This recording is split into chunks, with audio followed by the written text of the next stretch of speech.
Yesterday we took the day off and travelled to Llangollen in Wales to go canoeing. Now you might think that's a long way to go canoeing, and you'd be right. But this just wasn't any old canoeing. This was canoeing along the world's highest aqueduct.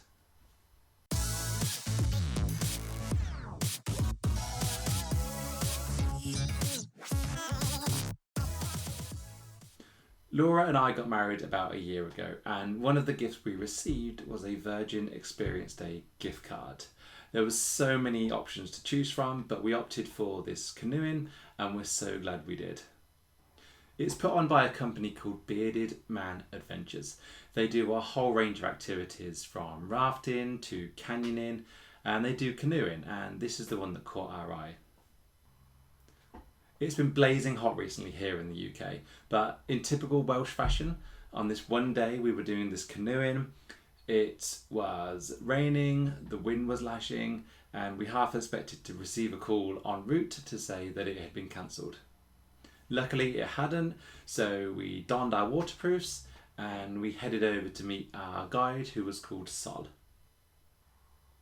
There were 8 of us in total in the group, 2 per kayak. And after a short safety briefing, we took the short walk to the canoes where Sol walked the group through getting in and out, paddling techniques and more. We got in, we did a few manoeuvres to demonstrate that we could actually manoeuvre the boat, and then off we went.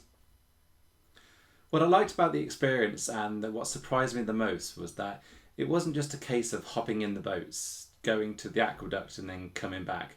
We had a slow paddle down a long stretch of canal, regrouping at certain points and letting other canal boats go past, and it probably took about 30 minutes in total to reach the main attraction. Then it was the moment we'd been waiting for, the viaduct. Now the viaduct, its actual name being Pontcysyllte Aqueduct, I've probably got that wrong, but it's the longest aqueduct in Great Britain as well as the highest canal aqueduct in the world at about 126 foot. Now the water was only wide enough for one craft at a time, so with nothing coming the other way, we could enter the aqueduct's water and make our way across. And at times you could even lean over and get a feel for how high you actually were. Once you were across, it was time to turn around and head back the way you'd just come.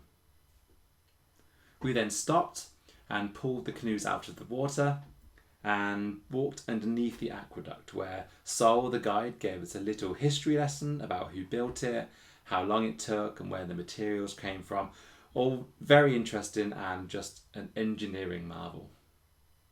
There was just time for a quick walk around the area, and then it was back in the canoes and a paddle back to base. And that was the end.